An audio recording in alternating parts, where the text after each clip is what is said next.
Hi guys, നമുക്ക് ചൂരൽമല എന്ന് പറയുന്ന വയനാടിനെ കുറിച്ച്, നമ്മളുടെ ദുരന്തം, അതിനെക്കുറിച്ച് കുറച്ചും കൂടി വിശദകരമായി കുറെ ഡീറ്റെയിൽസ്, കുറെ അപ്ഡേറ്റ്സ് സംസാരിക്കാം. കാരണം അത്രയും വലിയ ദുരന്തമാണ് അവിടെ നടന്നു. പലരും സഹായ വാഗ്ദാനങ്ങളായി കേരള ഇൻഫ്ലുവൻസേഴ്സ് അതിനുവേണ്ടി ഒരുങ്ങി തിരിച്ചിട്ടുണ്ട്. നമ്മുടെ ഇന്നത്തെ 6ാമത്തെ ലോഡാണ്. 5 ലോഡ് ഓൾറെഡി വന്നു. നമ്മള് ഏറ്റവും കൂടുതൽ പ്രാധാന്യം കൊടുക്കുന്നത് ഡിറ്റർജന്റിനാണ്.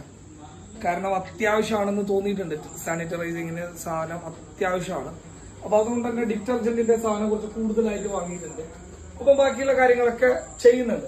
ഇപ്പോ ഓരോ ലോഡ്, ഇപ്പൊ ജാബിന്റെ ഓരോ ലോഡ് വന്നുകൊണ്ടിരിക്കുകയാണ്. അതോടൊപ്പം തന്നെ നമ്മുടെ ഫ്രണ്ട് പോർഷനിൽ ഇഷ്ടംപോലെ വേണ്ടത്ര ഡ്രസ് ഉണ്ട്. ഏതായാലും ഒരു 10ാം ക്ലാസ്സിൽ പഠിക്കുന്ന കുട്ടി കൊണ്ടുവരുന്നുണ്ട്. മഴയത്ത് ഒരു 10ാം ക്ലാസ്സിൽ പഠിക്കുന്ന ഒരു കുട്ടി 2 ബിസ്ക്കറ്റ് കൊണ്ടുവന്നിരിക്കുകയാണ്. അത് ഭയങ്കര സംഭവമാണ് അല്ലെ? എല്ലാവർക്കും എന്തൊക്കെയോ പേരത്. ഇന്നിപ്പോ ഒരു കുട്ടി ഉമ്മാക്ക് മൊബൈൽ ഫോൺ വാങ്ങാൻ വേണ്ടി കൂട്ടി വെച്ച ചില്ലറ പൈസ കൊണ്ട് കൊടുത്തിട്ടുണ്ട്. ഭയങ്കര മറ്റതും പറയണം. ഭാവി തലമുറയെ കുറിച്ച് ആലോചിച്ചിട്ട് ഇനി 80s വേൾഡ് ടെൻഷൻ ആവേണ്ടതില്ല എന്നാണ് എനിക്ക് പറയാം. കാരണം അവര് സെറ്റാണ്. അതെ, ഒരു ഉമ്മ മറ്റേ ഇത് പറഞ്ഞത്, ഏതെങ്കിലും മുല കുടിക്കുന്ന കുട്ടികളുണ്ടെങ്കിൽ ഇത് ഞാൻ പറയാം, ഇത് കേരളമാണ് സൈഡ്. ഇവിടെ മാജിക്കുകൾ സംഭവിക്കുന്നുള്ളതാണ്, അത്ഭുതങ്ങൾ സംഭവിക്കുന്നുള്ളതാണ്. നമ്മുടെ കാൽക്കുലേഷൻ ഒക്കെ അപ്പുറത്ത് ഇവിടെ അത്ഭുതങ്ങൾ സംഭവിക്കും. അതാണ് കേരളം, അതാണ് മലയാളികൾ.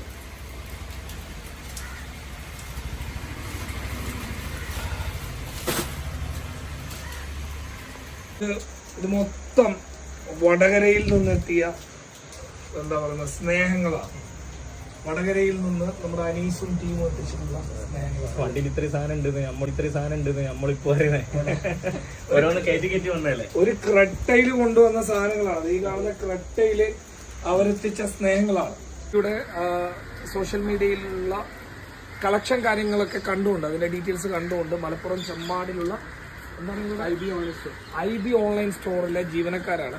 അവർ ഒരുപാട് വസ്ത്രങ്ങളല്ലേ ഉള്ളത്, എല്ലാം നല്ല പുതിയ വസ്ത്രങ്ങളാണ്, എല്ലാം പുതിയ വസ്ത്രങ്ങളാണ്. അത് നമുക്ക് കൊടുത്തയച്ചിട്ടുണ്ട്. നമ്മൾ ഓൾറെഡി നമ്മൾ സ്റ്റോർ ചെയ്തുകൊണ്ടിരിക്കുന്ന നമ്മുടെ കളക്ഷൻ പോയിന്റിൽ നമ്മൾ ഈ കാര്യങ്ങളൊക്കെ സ്റ്റോർ ചെയ്യും. എന്തായാലും ഒരുപാട് സന്തോഷം ഇവിടെ വന്നത്.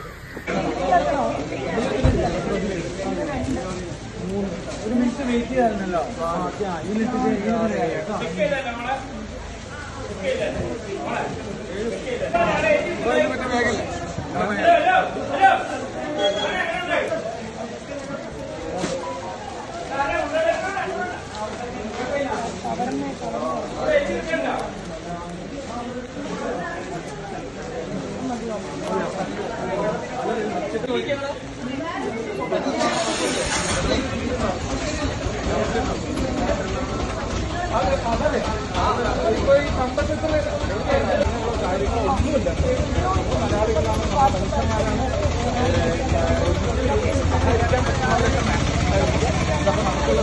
കാര്യങ്ങളൊക്കെ ഇതേപോലെ എടുത്തിട്ട് ജമ്പ് ചെയ്ത്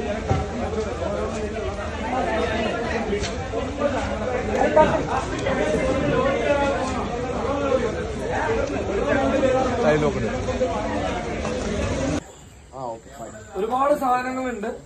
പിന്നെ ഇതൊക്കെ സോർട്ട് ചെയ്യേണ്ടതുണ്ട്. നമ്മുടെ സ്റ്റോറേജിലും സാധനങ്ങളുണ്ട്. ഇപ്പൊ നമ്മുടെ ജാബി നമ്മുടെ കിക്കിന്റെ സ്റ്റേറ്റ് കമ്മിറ്റി അംഗം നമ്മുടെ ജാബി ഒരു കുറെ സാധനങ്ങൾ കൊണ്ടുവന്നിരിക്കുകയാണ്. അപ്പൊ ഈ സാധനങ്ങൾ നമ്മുടെ സ്റ്റോറേജിലേക്ക് മാറ്റാൻ വേണ്ടിയിട്ട് പോവാണ്. അപ്പൊ അങ്ങനെ ഒരുപാട് കാര്യങ്ങളുണ്ട്. നമ്മൾ ഇനിയുള്ള ദിവസങ്ങളിൽ നമ്മൾ ഈ സാധനം വന്നതിന് ശേഷം നമ്മൾ കുറച്ചും കൂടി ആൾക്കാർ നമ്മളിലേക്ക് ജോയിൻ ആകണം. അല്ല സായി, കുറച്ചും കൂടി ആൾക്കാർ വരാനുണ്ട്. അതിന്റെ കാരണം എന്താണെന്ന് വെച്ച് കഴിഞ്ഞാൽ ഇതൊക്കെ സോർട്ട് ചെയ്തിട്ട് നമുക്ക് എത്തേണ്ട അടുത്തേക്ക് എത്തിക്കേണ്ടതുണ്ട്. കോഴിക്കോട് ഭാഗത്ത് താല്പര്യമുള്ള വോളണ്ടിയേഴ്സ് ആരെങ്കിലും നമ്മളായിട്ട് ജോയിൻ ചെയ്യാം. നമ്മുടെ നെരിക്കുനിയിലുണ്ട്, നമ്മളായിട്ട് ജോയിൻ ചെയ്യാം. അപ്പൊ ഓക്കെ, ആ വണ്ടി ഒന്ന് പുനരധിവാസ പദ്ധതി എന്ന് പറയുമ്പോൾ നാളുകളിൽ അവർക്ക് വീട് വെച്ചു കൊടുക്കാൻ സർക്കാർ തയ്യാറാവും. അങ്ങനെ സർക്കാർ തയ്യാറാവുന്ന സമയത്ത് നമുക്ക് കൊടുക്കാൻ പറ്റുന്ന കുറെ കാര്യങ്ങളുണ്ട്. അത് നമ്മൾ ചർച്ച ചെയ്യാണ്. അതിൽ എന്തായാലും ഞങ്ങളുടെ ഭാഗത്ത് നിന്ന് ഒരു വലിയൊരു ഇതുണ്ടാവും, കോൺട്രിബ്യൂഷൻ ഉണ്ടാവും. അതിൽ യാതൊരു സംശയം വേണ്ട. കാരണം വീട്ടിലേക്ക് ആവശ്യമായിട്ടുള്ള കാര്യങ്ങൾ നമ്മൾ ചെയ്തു കൊടുക്കും. നിങ്ങൾ എല്ലാവരും കൂടെ നിൽക്കുക. ഞങ്ങളുടെ എമർജൻസി പോയിന്റ് ഉണ്ട്. നിങ്ങൾക്ക് അവിടെ സഹായങ്ങൾ ആവശ്യപ്പെടാനും സഹായങ്ങൾ എത്തിക്കാനും ബന്ധപ്പെടാം. ദുരന്തം അനുഭവിക്കുന്ന വയനാട്ടിലെ ജനങ്ങൾക്കും അവർക്ക് വേണ്ടി നമ്മൾ തോളോട് തോൾ ചേർക്കാൻ മാക്സിമം കഴിയാവുന്ന സംഗതികളൊക്കെ ചെയ്യാൻ ഞങ്ങൾ എല്ലാം മറന്ന് ഒരാഴ്ചത്തോളം കാലം ഇതിന്റെ പിന്നാലെ തന്നെ എന്ന് പ്രതിജ്ഞ എടുത്ത് ഇറങ്ങിയിരിക്കുകയാണ്. നിങ്ങൾ ഞങ്ങളുടെ കൂടെ ഉണ്ടാവും എന്നുള്ള വിശ്വാസം ഞങ്ങൾക്കുണ്ട്. മാക്സിമം എല്ലാവരും സഹകരിക്കുക. നേരത്തെ ഖാദർഭായി പറഞ്ഞ പോലെ പഴയ വസ്ത്രങ്ങൾ കൊടുത്തയക്കാതിരിക്കുക, മാക്സിമം അത് ഒഴിവാക്കുക. നിങ്ങളെ കൊണ്ട് കൊടുത്തയക്കാൻ കഴിയില്ല എന്നുണ്ടെങ്കിൽ ഇതുപോലെ ആരെങ്കിലും സഹായങ്ങൾ ചെയ്യാൻ വേണ്ടിയുള്ള പോയിന്റുകളും കാര്യങ്ങളും തുടങ്ങിയിട്ടുണ്ടെങ്കിൽ അത് എല്ലാ ദുരന്തങ്ങളും ഇങ്ങനെ സംഭവിക്കുന്ന മലയാളികളെല്ലാവരും ഒന്നിച്ചേക്കുന്നതാണ്. അപ്പോൾ എല്ലാവരും ഒന്നിച്ച് നിന്നിട്ടുണ്ട്. അപ്പോൾ സഹായങ്ങളെല്ലാം എല്ലാ ഭാഗത്തുനിന്നും വരുന്നുണ്ട്. അപ്പം നമ്മുടെ ഭാഗത്തു നിന്നുള്ള കാര്യങ്ങൾ ചെയ്യണം. ഇത് മാത്രമല്ല, ഇത് കഴിഞ്ഞിട്ടാകുമ്പോൾ ഇനിയിപ്പോൾ ഇത് കഴിഞ്ഞാൽ കൂടുതൽ സഹായങ്ങൾ ആവശ്യമാണ്. അപ്പോൾ ആ സമയത്ത് വീടെല്ലാം എന്തായാലും ഭാഗത്തുനിന്ന് സർക്കാരിൻ്റെ ഭാഗത്തുനിന്ന് വീടെല്ലാം കാര്യങ്ങൾ ഉണ്ടാകുന്ന സമയത്ത് അവരുടെ വീട്ടിലേക്ക് ആവശ്യമുള്ള കാര്യങ്ങൾ നമ്മൾ കൊണ്ടാകുന്ന പോലെ നമ്മൾ ചെയ്യുന്നുണ്ട്. ഇപ്പോൾ എല്ലാവരും ഖാദർഭായി ആണെങ്കിലും സായി ആണെങ്കിലും വിജയേട്ടനാണെങ്കിലും മൊയ്നുക്കാണെങ്കിലും കാര്യങ്ങളൊക്കെ പറഞ്ഞു കഴിഞ്ഞു. നമ്മൾ 2018 ഇലക്ഷൻ, ഈ പറയുന്ന ഇലക്ഷനിലല്ലോ വെള്ളപ്പൊക്കം വന്ന സമയത്ത് നമുക്കറിയാം, നമ്മൾ ഈ ഫോൺ നമ്മുടെ കൺട്രോൾ റൂം ആക്കി അന്ന് നമ്മളെല്ലാവരും പ്രവർത്തിച്ചതാണ്. ഈ സമയത്ത് നമുക്കതെല്ലാം പറ്റും, പലർക്കും പറ്റുന്നുണ്ടെങ്കിൽ ഇറങ്ങി പ്രവർത്തിക്കാൻ പറ്റുന്നില്ലെന്ന്. പക്ഷേ ഈ ഒരു അവസരത്തിൽ നമ്മുടെ ഫോണുകൾ കൺട്രോൾ റൂം ആക്കിക്കൊണ്ട് ഇറങ്ങി പ്രവർത്തിക്കാൻ പറ്റുന്നവർക്കിലേക്ക് പല രീതിയിലുള്ള മെസ്സേജുകൾ കൊടുക്കാൻ പറ്റും. പിന്നെ കേരള ഇൻഫ്ലുവൻസേഴ്സ് കമ്മ്യൂണിറ്റീന്റെ ഭാഗമായിട്ട് ഞാനും നമ്മളെ ഖാദർഭായിയും പിന്നെ അൽത്താഫ്, മൊയ്നുക്ക, അനു, KL ബിജു ബ്രോ അല്ലെ, നമ്മളെല്ലാവരും ഇവിടെ എല്ലാ ക്രിയേറ്റേഴ്സിനെയും ഇൻഫ്ലുവൻസേഴ്സിനെയും നമ്മുടെ അംഗങ്ങളുണ്ട്. അപ്പൊ എല്ലാരെയും റെപ്രസെന്റ് ചെയ്തിട്ടാണ് നമ്മളിപ്പോ കോഴിക്കോട് നമ്മുടെ ഒരു കളക്ഷൻ പോയിന്റ് ഓപ്പൺ ആക്കിയത്. ഇന്നലെ തന്നെ അത്യാവശ്യം സാധനങ്ങളൊക്കെ ആയിട്ട് ഞങ്ങള് കളക്ട് ചെയ്ത് വെച്ചതൊക്കെ ഉണ്ട്. അപ്പൊ അതൊക്കെ ഇന്ന് കോഴിക്കോട് ഡിസ്ട്രിക്ട് കളക്ടറുടെ ഓഫീസിൽ കൊണ്ടുപോയി കൊടുക്കുകയാണ്. ഇപ്പൊ കുറെ ആൾക്കാർ പലതരത്തിലുള്ള സാധനങ്ങൾ, ഇപ്പൊ ചില ആൾക്കാർക്ക് ഒരു 5 നെഗറ്റീവ് കൊടുക്കേണ്ടിണ്ടാകാം, ചില ആൾക്ക് ഒരു 5 ഇന്നർ വെയർ കൊടുക്കാൻ തോന്നിയേക്കാം, ചില ആൾക്ക് ഒരു 5 പാക്കറ്റ് ബിസ്ക്കറ്റ്. അപ്പൊ ഇതൊക്കെ പെട്ടെന്ന് കളക്ടറേറ്റിൽ കൊണ്ടുപോയി കൊടുക്കുക എന്നുള്ളത് അവർക്കൊരു പോസിബിലിറ്റി ആയിരിക്കില്ല, ചിലപ്പോ അങ്ങനെയാണ്. പക്ഷെ അങ്ങനെ എന്തുണ്ടെങ്കിലും ഞങ്ങൾ സ്വീകരിക്കും. പണമല്ലാത്ത എന്തും ഞങ്ങൾ സ്വീകരിക്കാൻ തയ്യാറാണ്. പണമായിട്ടൊന്നും വേണ്ട. സാധനങ്ങൾ എന്ന് പറയുമ്പോൾ എല്ലാം പുതിയതായിരിക്കണം, അല്ല സായി? പഴയ സാധനങ്ങൾ ദയവേത് കൊടുത്തയക്കാതിരിക്കുക.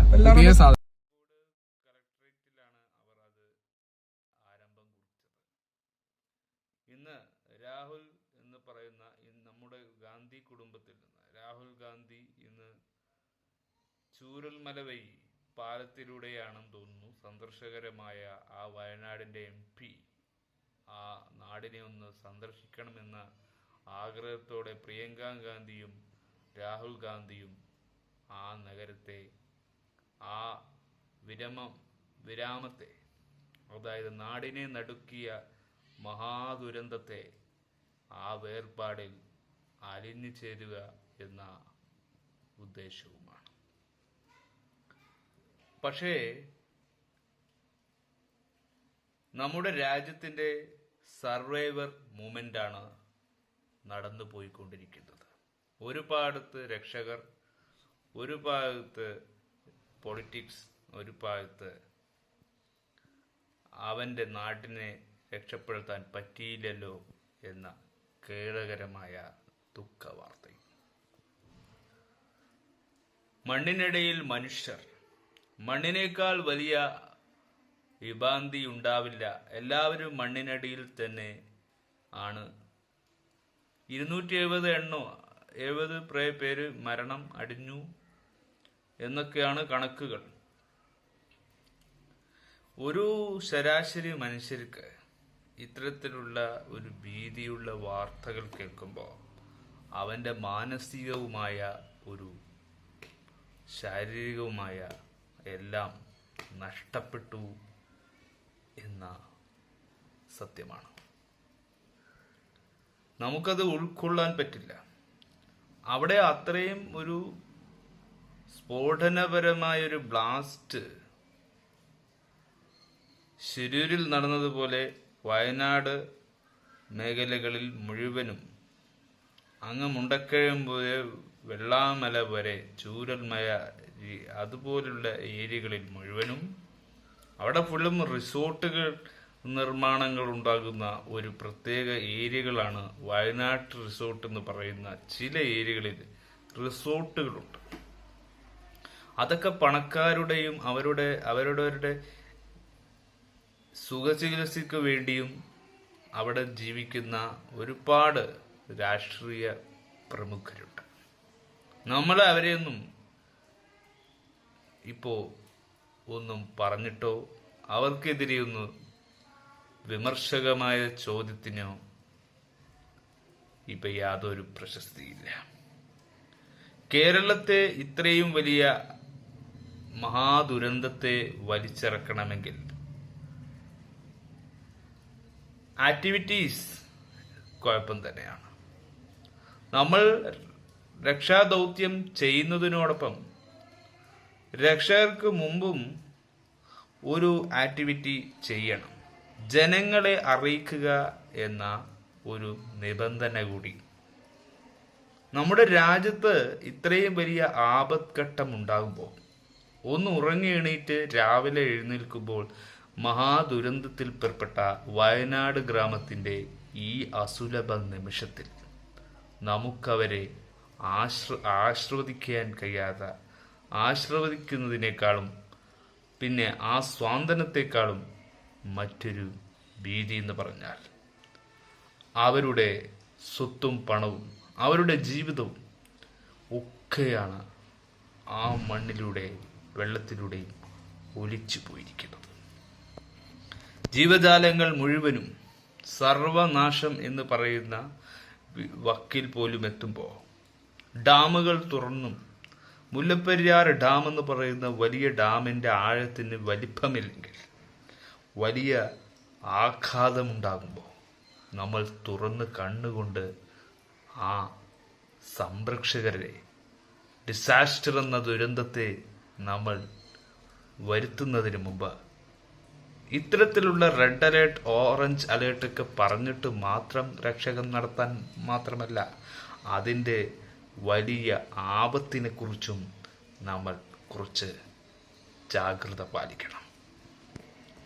അതിനെ ഐഡന്റിഫൈ ചെയ്ത് ആ ഒരു സിറ്റുവേഷനെ ഹാൻഡിൽ ചെയ്ത് മറുഭാഗത്തുള്ളവരുടെ മനസ്സിൻ്റെ വലിപ്പത്തെ മനസ്സിലാക്കി മാത്രം ഒരു പരീക്ഷിക്കാൻ നിൽക്കരുത്. മനുഷ്യനെ പരീക്ഷിക്കുന്നതോടൊപ്പം ജീവജാലങ്ങളെ, മണ്ണിനെ, ഭൂമിയെ പരീക്ഷിക്കുന്നതോടൊപ്പം അവന്റെ സഹനത്തിനെയും പരീക്ഷിക്കാൻ നിൽക്കരുത്. ദൈവം ഏറ്റവും ബഹുമാനിച്ചത് മനുഷ്യനെയാണ്. ആ മനുഷ്യന് തന്നെ ഇത്രയും വലിയ ആപത്ത് സംഭവിക്കുമ്പോൾ ലോകത്തിന്റെ നെറുകയിൽ ഒരു സൂചി പോലും വീഴുന്നത് പോലെ പോയാണ് മനുഷ്യന്റെ അവസ്ഥ എന്ന് പറയുന്നത്. ഇത്തരത്തിലൊരു മോശമായ ഒരു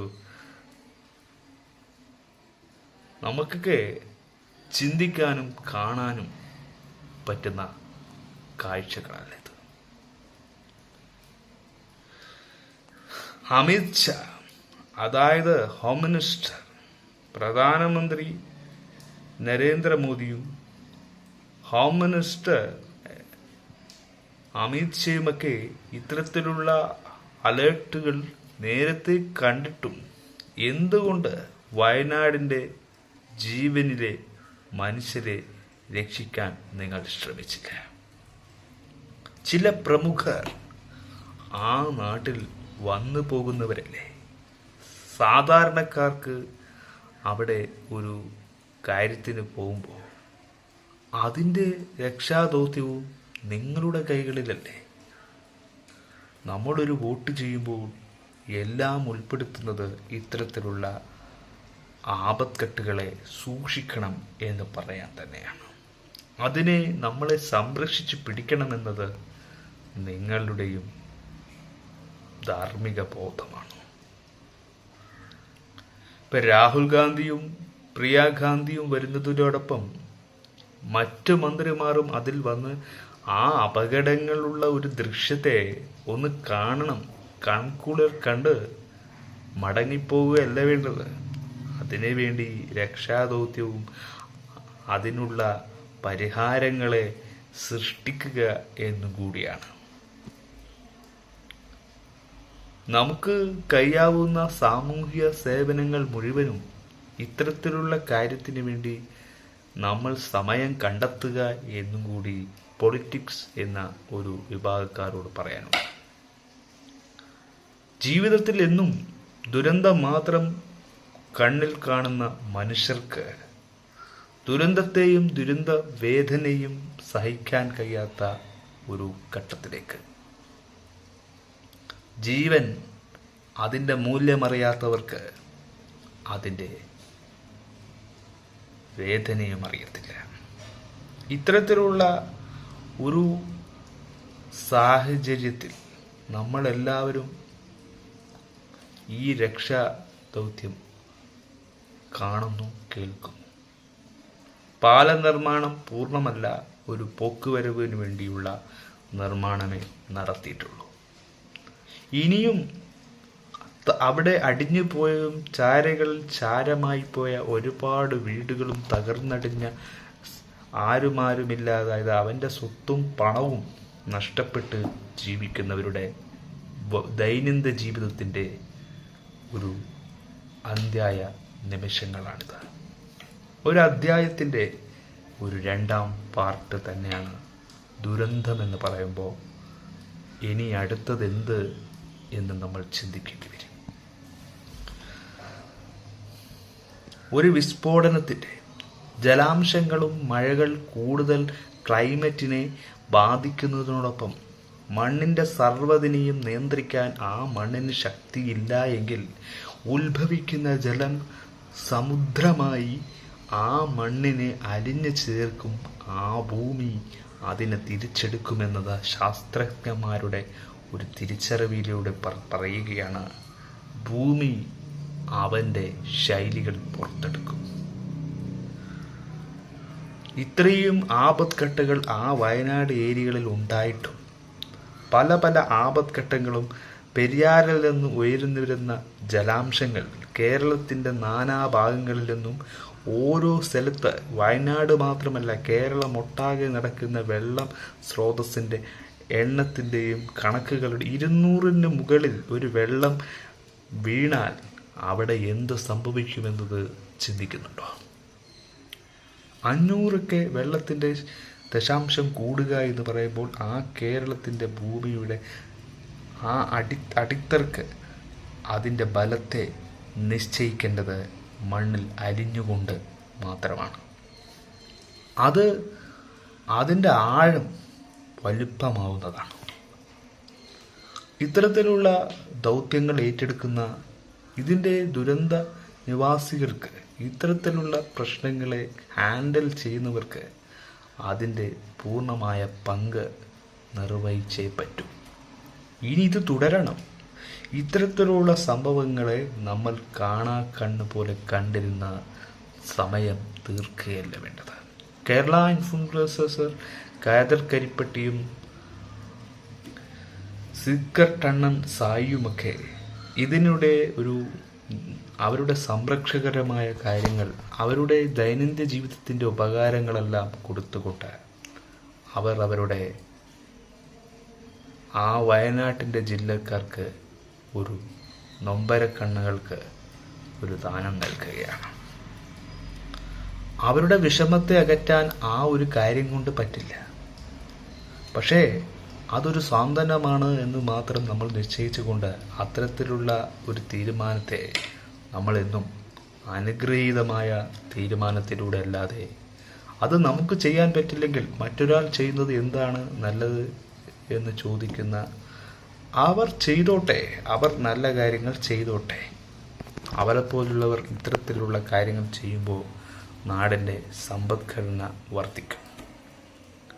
ജീവജാലങ്ങൾക്കും മനുഷ്യനും ബലം ഉണ്ടാകുന്നത് മറ്റുള്ളവൻ്റെ സ്വാന്തനവും മറ്റുള്ളവൻ്റെ പ്രൊട്ടക്റ്റഡാണ് മനുഷ്യനെ ജീവിക്കാൻ പഠിപ്പിക്കുന്നത്. മനുഷ്യനെ മനുഷ്യനാക്കേണ്ടത് അവൻ തന്നെയാണ് എന്ന് പറയുന്ന ഒരു നീതിബോധമുണ്ട്. സഹനത്തിൻ്റെ വേദനയാണ് നമുക്കൊരിക്കലും സഹിക്കാൻ പറ്റാത്തത്. ജലാംശങ്ങൾ അവിടെയും ഇവിടെയുമായി കെട്ടിക്കിടക്കുന്നു. നാനാവായങ്ങൾ ജലങ്ങൾ ഒഴുകിപ്പോകുന്നു. മനസാക്ഷിയെ നിരക്കാത്ത ദുരന്തങ്ങൾ വന്നുകൊണ്ടേയിരിക്കുന്നു.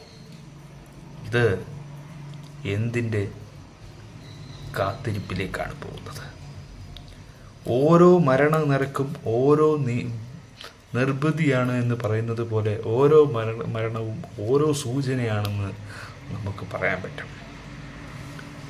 വിപത്തിൻ്റെ ഒരു കാണാക്കാഴ്ചയിൽ വന്നു നിൽക്കുന്ന ഈ ഒരു ശരാശരി മനുഷ്യൻ്റെ വേദനയ്ക്കൊടൊപ്പം നമ്മളും ഒത്തുചേരുകയാണ്.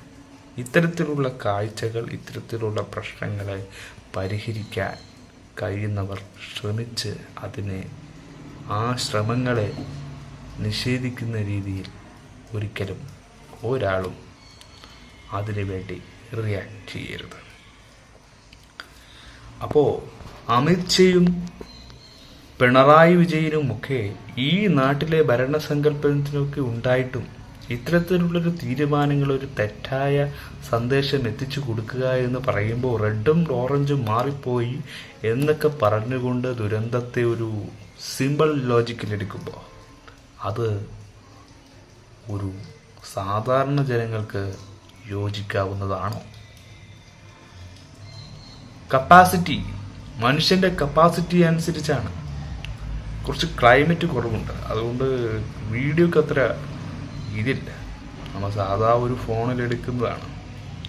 നാളെ നമ്മളെ ചാനലൊന്ന് subscribe, like, share, bell button ഒന്ന് അമർത്തണം. നമ്മൾ ചാനലിൻ്റെ സപ്പോർട്ട് നിങ്ങളാണ്, ജനങ്ങൾ തന്നെയാണ് നമ്മുടെ സപ്പോർട്ടും. അതില്ലെങ്കിൽ പിന്നെ എന്ത് ജീവിതം?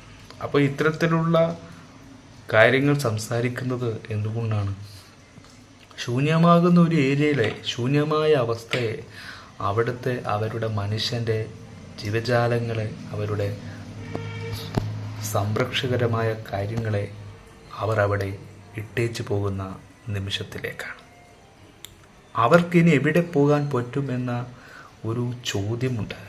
അവരെ എവിടെ ഇനി പാർപ്പിക്കും? അവർക്ക് ഇനി ആര് ഭക്ഷണം കൊടുക്കും? അവർക്ക് ആരിനി വസ്ത്രം കൊടുക്കും? അവർക്ക് ആരിനി ജീവജാലങ്ങൾക്കും ജീവിതത്തിനും വേണ്ടി സംരക്ഷണം കൊടുക്കുമെന്ന ഒറ്റ ചോദ്യത്തിന് മൗനം നിൽക്കുന്നത് ഒരു സർക്കാരിനും പറഞ്ഞ പണിയല്ല. ഗവൺമെൻറ് എന്ന് പറയുന്നത്, സർക്കാർ എന്ന് പറയുന്നത് അവൻ്റെ ജീവിതത്തെ കാവൽക്കാരനാകുക എന്നും അവൻ്റെ ജീവിതത്തെ ഒത്തുതീർത്ത് കൊണ്ടുപോവുക എന്നും ഒരു പ്രായോഗിക ഘട്ടത്തിൽ അനിവാര്യമാണ്. ഇത്തരത്തിലുള്ള നിമിഷങ്ങളെ, ഇത്തരത്തിലുള്ള വേർപാടുകളെ ആനന്ദകരമായി ചിന്തിക്കുന്ന ചില ഭരണപരിഷ്കാരങ്ങളുണ്ടാവും.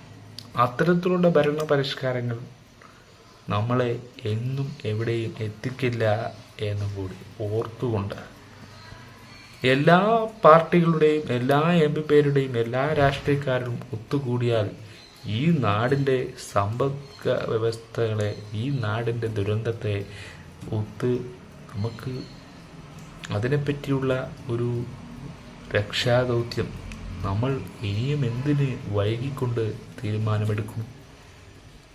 ഇത്തിരി നേരത്തെ തീരുമാനങ്ങൾ എടുക്കുമ്പോൾ നിങ്ങൾ ഈ ദുരന്തത്തിൻ്റെ ഫേസ്നെസ് എത്രമാത്രം കുറയുമെന്നത് നിങ്ങൾ ആലോചിക്കുന്നുണ്ടോ? പ്രേക്ഷകരും ഇതിനെക്കുറിച്ച് കൂടുതലായി ചിന്തിക്കേണ്ടി വരും. ഇനി ഇവരെ കൊണ്ടും കഴിയുന്നില്ലെങ്കിൽ ജനം സ്വയം ഇറങ്ങണം. ഇത്തരത്തിലുള്ള ഒരു ആപത്തിനെ, ഇത്തരത്തിലുള്ള ഒരു സംഭവത്തെ, ഇത്തരത്തിലുള്ള ഒരു അത്ഭുതമായ കേരളത്തെ നമ്മൾ അത്ഭുതം എന്നാണ് കേരളത്തെ ഇന്ന് പറയാറ്. എന്തും സംഭവിക്കുന്ന ഒരു മാജിക്കൽ വയലേഷൻ, അവിടെ നമുക്ക് എന്തും സാധിക്കുമെന്ന ഒരു ഉറപ്പുണ്ട്. ജനങ്ങളെ സംരക്ഷിക്കേണ്ടത് അവൻ്റെ വിരൽത്തുമ്പിലുള്ള ജീവിതങ്ങൾ കൊണ്ട് തന്നെയാണ്. എല്ലാ കാര്യങ്ങൾ കൊണ്ടും എല്ലാ ആക്ടിവിറ്റീസും നമ്മൾ ചെയ്തു കൊടുക്കണം. അവരുടെ ദൈനംദിന ജീവിതത്തിലും വേണ്ട ആക്ടിവിറ്റി എല്ലാം നമ്മൾ ചെയ്യുന്നത് നല്ലതാണ്. ഇനിയെങ്കിലും ജനങ്ങളുടെ സുരക്ഷ കൊടുക്കണം. അതാണ് ഈ ഭരണം ചെയ്യേണ്ട ഏറ്റവും വലിയ കാര്യമെന്ന് തോന്നി. കാരണം ജീവിതത്തെ മാറ്റിമറിക്കുന്നത് തൻ്റേതായ ഇത്തരത്തിലുള്ള ആവശ്യഘട്ടത്തിലാണ്. പലരുടെയും മതത്തെയും ജാതിയുടെയും വർണ്ണനകൾ കാണുമ്പോൾ നാളെ നമുക്ക് സംഭവിക്കാൻ പോകുന്ന കാഴ്ചകളെ കണ്ടുകൊണ്ടിരിക്കുന്നതിൻ്റെ ആത്മാർത്ഥതയ്ക്ക് വരുമ്പം അതിനെ സംരക്ഷിച്ച് പിടിക്കുക എന്നതിനെ കുറിച്ച് നമ്മൾ ആലോചിക്കാറുണ്ടോ? ജീവിതം ഒരു അമേസിങ് ആകുന്നത് അത്തരത്തിലുള്ള സന്ദർഭങ്ങളെ നമ്മൾ സംരക്ഷിക്കുക എന്ന് പറയുമ്പോൾ തന്നെയാണ് വിസ്മയമാകുന്നത്. അതൊരു മാജിക്കൽ സ്ട്രെങ്ത് ആണ് എന്ന് ഞാൻ പറയും. ലോകമെമ്പാടും ഇത്തരത്തിലുള്ള കാഴ്ചകൾ നിരവധി കണ്ടിട്ടുണ്ടെങ്കിലും ലോകമെമ്പാടും ജനങ്ങൾ ഇത്തരത്തിലുള്ള കാര്യങ്ങൾ ആദ്യമല്ല കാണുന്നതല്ലെങ്കിലും അത്തരത്തിലുള്ള ചുറ്റുവട്ടങ്ങളിൽ ജീവിച്ചിരുന്നവരുടെയും ആഘാതങ്ങളും അവരുടെ മനസ്സിൻ്റെ വേർപാടിനെയും നമ്മൾ നിയന്ത്രിക്കുന്നില്ല എന്നും ഒരു സംശയത്തിൽ നമുക്ക് പറയുമ്പോൾ ഇത് മായകളാവും. നാളെ ഇത് ആരും അറിയാതെ പോകുന്ന ഒരു കാരണവുമാവും. ഇത്തരത്തിലുള്ള സാങ്കേതിക വിദ്യകൾ ഉപയോഗിച്ചും ഒരു നാടിനെ സംരക്ഷിച്ചാലും നാളെയും ഇത് സംഭവിക്കുമ്പോൾ ഇത്തരത്തിലുള്ള ന്യൂനതകളും ഇത്തരത്തിലുള്ള പക്ഷക്കാരുമൊക്കെ വന്ന് ഇതിനെതിരെ ഒരു മീറ്റിംഗ് നടത്തി ചർച്ചകൾ കൊണ്ട് അത് വല്ലാതെ കൊഴിപ്പിക്കുന്നുണ്ടാകും. മീഡിയ ഇൻഫ്ലുവൻസർ ആവണം. മീഡിയ ജനങ്ങളെ സപ്പോർട്ടാകണം.